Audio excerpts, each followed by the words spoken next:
The last 2 years have been very good for Steve Carell. Since his breakout movie role as the 40-year-old virgin, he starred in the Oscar-nominated Best Picture Little Miss Sunshine, and his TV show, The Office, picked up the Emmy Award for Best Comedy Series. He's back in theaters this Friday in Evan Almighty as a member of Congress who gets a sudden visit from God. I am successful, I'm powerful, I'm handsome, I'm happy. Successful, powerful, handsome, happy. Oh!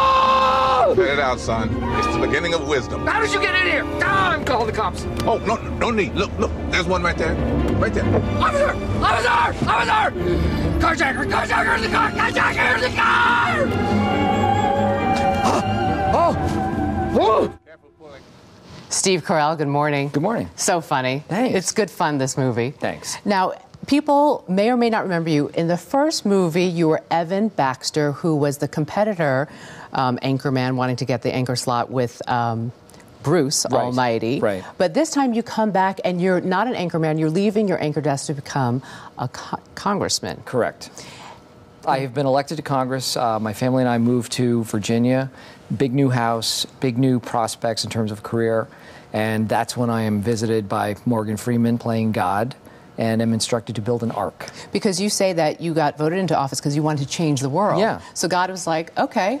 I pray. I pray because I look to God's help to change the world. How am I going to change the world? But I'm very misguided. My character, not me. I'm not misguided Not at all. My character's misguided. I am completely on track. Well, he kind of is given no chance because God is really making him build this ark whether he wants to or not. Exactly. Now, in many of your films, you have issues with hair.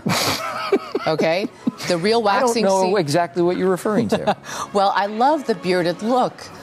You have a 3-year-old son and a 6-year-old daughter at home in real life. What did they think of Daddy's new look for Evan Almighty? That is not a good look for your kids. When your kids come to set and they see you in a long white beard and wig, they cry. Well, frankly, my son didn't even recognize me. He did not know who I was. So he was pleasant and cordial, but I wasn't Dad. And then my daughter would have nothing to do with me. She knew it was me, but she was a little freaked out by the whole thing. So that could work to your advantage. If they don't behave, you say, the beard's coming out. Yes, I'll be back in 5 hours after I apply this beard and hair, so you just sit tight, and I'm going to then discipline you.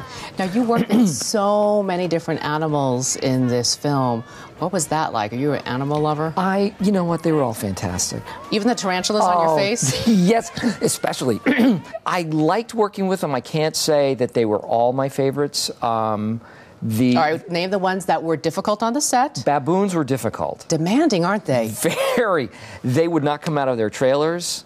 They had special dietary concerns. But after a few weeks of working with them, there was a sort of a calm that was pervasive, that the animals were more used to us and us with them. And so there was it sounds stupid. They liked your beard. They did. There was a sense of harmony after a while. And when you can walk on the set and there's an elephant, and a giraffe, and a bison, and you just, morning guys, it was sort of remarkable, the whole experience. You have such great range because people have seen you. Oh, yes, you're right. No, you're. But can you play a baboon? No, not. How about this? Yeah. Ooh. Yeah. I don't want to raise my voice. Don't, because I will attack you. But the movie is great fun, and it's really for all audiences, families. It is. It is a family movie. It's a movie you could definitely take your kids to. There's nothing objectionable about it. And it's funny at the same time. And you walk that fine line of trying to have some sort of lesson or value to it without being preachy, and I think that's been achieved. Can you do the newscaster voice back? It's not a voice backwards. It's just gibberish. Oh, did you make that up? Yeah. That's basically what it was. Yeah.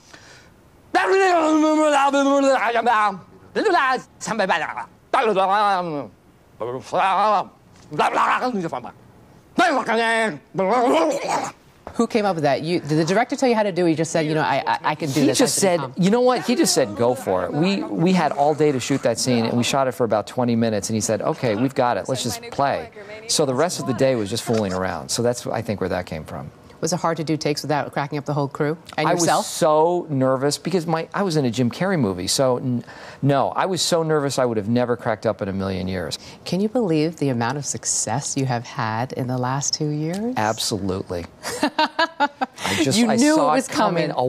Yeah, I knew. God came and told you. Yeah, like 20 years in, I knew it was going to happen. Oh no, it's absolutely surreal. It's not anything I ever would have anticipated or expected. Certainly, it's well deserved, Steve Carell. I appreciate it. Thanks. The film is called Evan Almighty, and it's great fun. Thank you so much. Thank you. You're welcome.